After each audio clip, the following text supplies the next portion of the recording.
What's up guys, and welcome back to another video. Today I'm giving you my top 5 exercises for massive shoulder boulders. Quick little side note, all the information provided is going to be science-based. So none of that suboptimal bro stuff. Everything that we are going to do is going to make sure that we leverage all the input we put in for the maximum output. Before we start, we hit some face pulls as a warm-up exercise to warm up the traps, especially the mid and the lower traps, as its function is to move the shoulder blade. And in order to make those shoulder blades move nice and smooth, we need to set it up as high as possible. Otherwise it's going to be more rear delt if it's on face height, and from a low to high angle it would be more side delts. So make sure to set it up from a high position. First we're going to start off with front delts, and a very common mistake regarding front delts is doing way too much volume. Your front delts already get very much quality stimulus in simply by doing all your pressing movements. So you're quickly overdoing it, and you could argue that doing any front delt work is really unnecessary. I would take this even further, stating that rear delt volume is overrated as well. If you train your back properly and very effectively, your rear delt should be very developed, especially if you hit your back stuff with a very big stretch, that you really emphasize that stretch on the rear delts as well, knowing that's the most anabolic range.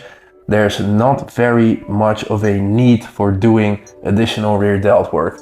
More often than not, when you hear someone say, wow, this guy's delts are very developed, then you're talking about the side delts. The side delts are very strongly popping out, and you're not really talking about the rear and the front delt. The front delt is generally always very overdeveloped, so it's really like bulking out. Almost in every case, you would see that the side delt is going to be very big. And I would argue that you should even do 70 to 90% of your total shoulder volume hitting side delts. But really hitting all 3 heads of the shoulder really completes that full 3D look. So let's start with front delts. Probably expect me to choose a pressing variation, and if I was to choose a pressing variation, I would probably opt for a dumbbell press or a machine shoulder press. But make sure that if you do pick one of these, that you have and use a bench, because it ensures stability, and stability makes sure that the muscle you're hitting is one of the only limiting factors, meaning nothing else can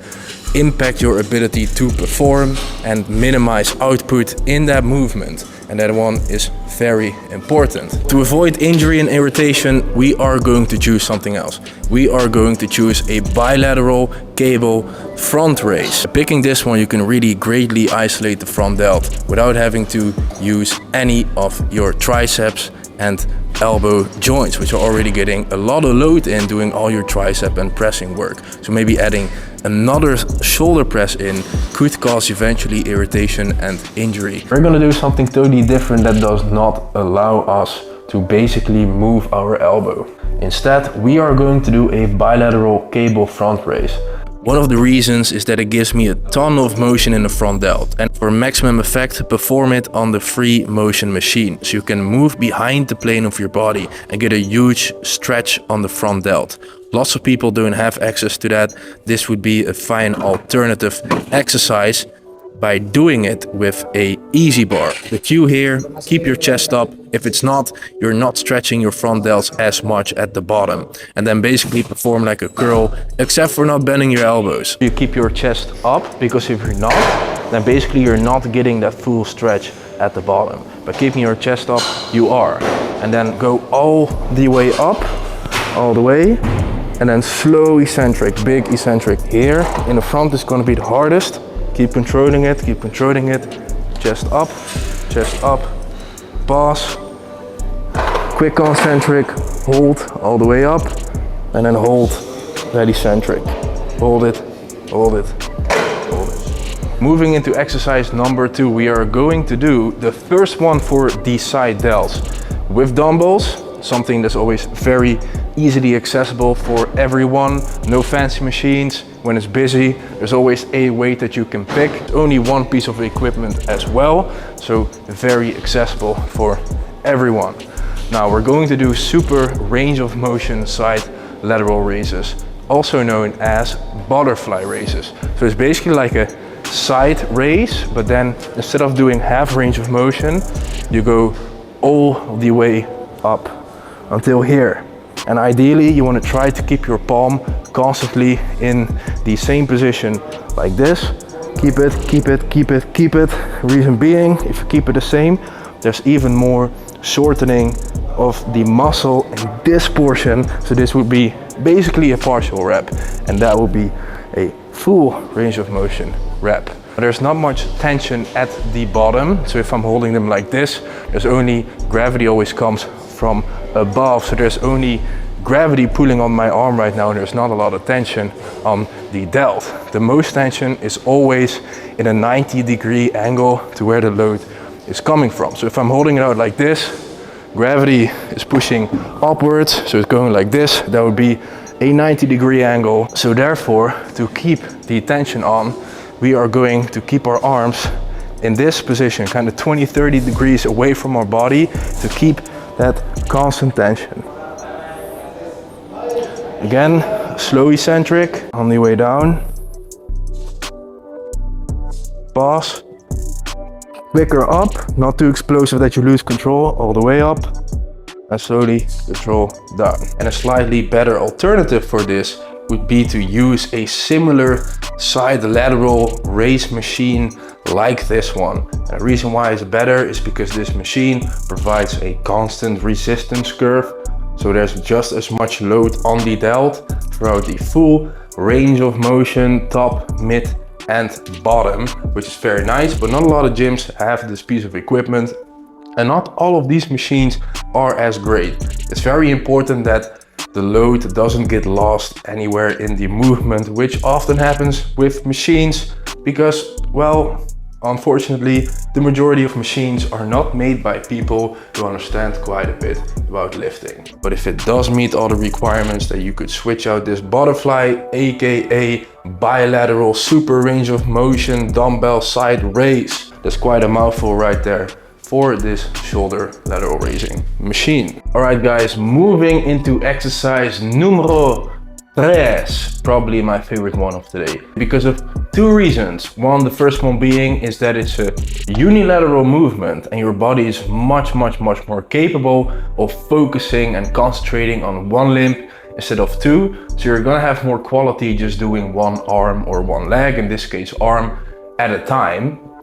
But you can't always do everything with two arms. Not that you're thinking right now like, oh, I'm gonna do everything with one limb, because then you're probably not gonna be able to hit your volume. It's gonna take a lot of time. So kind of make a combination of both bilateral 2 limbs and unilateral 1 limb. That's reason number 1. And reason number 2 is that there hasn't really been much groundbreaking new scientific evidence in the last few years, except for one little thing that does add a quite bit of marginal value, additional value, and that is that within a range of motion, the most anabolic part of a movement is in the stretched position. So this one, kind of the stretched position, is where there's the most amount of tension on the muscle, so the most anabolic part. The beautiful part about this exercise is that when you keep your chest really nice and straight up, position yourself next to the cable, you can really get that very good deep stretch if you allow the weight to move across your body, right? So don't make sure that you counter this by not making your body rotate along with the weight. You really want to keep that good straight posture, allowing that weight to really stretch in front of you. And we're gonna make it even more length of position bias, because typically you would kind of position the cable all the way at the bottom, and again the most resistance is always in a 90-degree angle to where the weight is coming from. So if I were to set it up at ankle height, the cable, then that 90-degree angle would be approximately right here, right? But then my shoulder is not in the most lengthened position.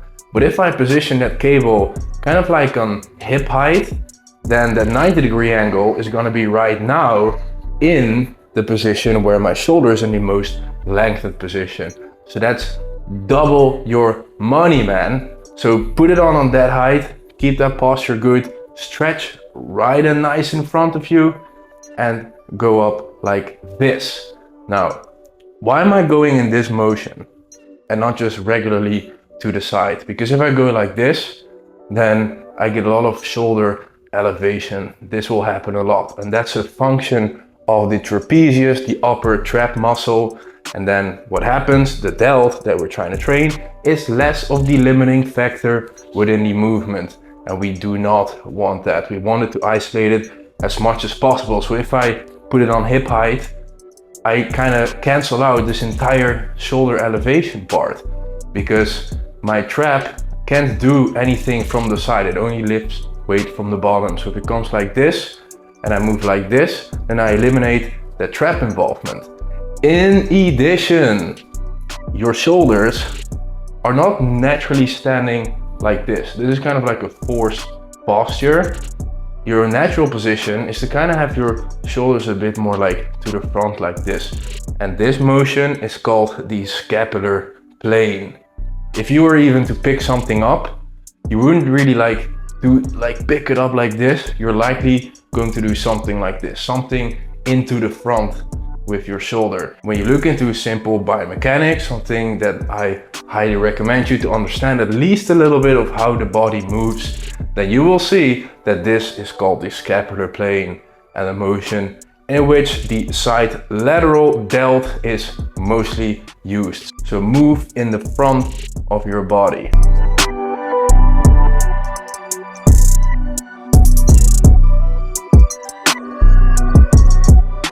Fourth exercise is going to be the first one for the rear delts. And this one is going to be a rear delt bilateral crossbody fly variation. Elbows locked out, that way you have less load, but more muscle involvement and isolation. That's a very good thing. Then cross your hands in a lengthened position like that. So don't just stop when you're kind of in this position, cross your hands like that. At the back, really pinch back and you will feel that peak contraction and slowly control it on the way back. Most people, what they would do is they would fly, they would stop right here. But if you really pinch them back as maximally as possible, you will notice that your rear delts get a lot more fried that way. Much better mind muscle connection, and you'll have to reduce the weight significantly because it's going to be a lot harder. As you can see right here by looking at the stack, I'm really using minimum weight on this one. Slow controlled eccentric. Again, cross your hands at the stretch position, hold that stretch for a split second, explode backwards, don't hold that squeeze too long, get back into the eccentric with great control and pause in a fully lengthened position.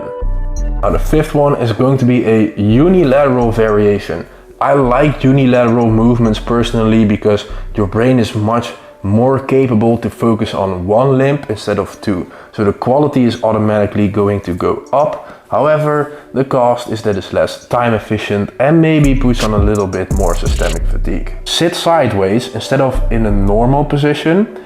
Make sure that you really stick your chest forward, otherwise you're going to move with your body. So stay in that sideward position. You can put your arms in different positions, either next to the seat or kind of hang it over and lean against it with your lat. Explode up in this variation depending on how your cable station is, but you can't really lock it all the way out because you're going to get less load in that way.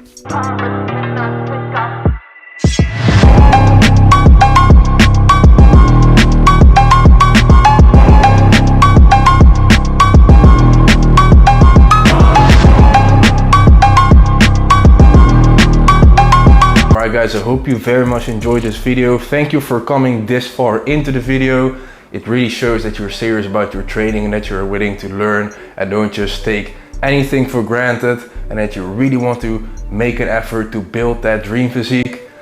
If you really liked it, please like, subscribe, leave a comment behind. Curious to know what you think about it. Thumbs up if you want to see more content like this. And if you're interested to reach your dream physique, but you're kind of struggling with a few things here and there, then hit up the link in my bio so we can hit a strategy meeting consultation and look into 1, which steps you need to take to reach your dream physique, and to 2, what extent I might potentially be able to help you with that. Anyway, thanks for watching guys. See you in the next one. Bye.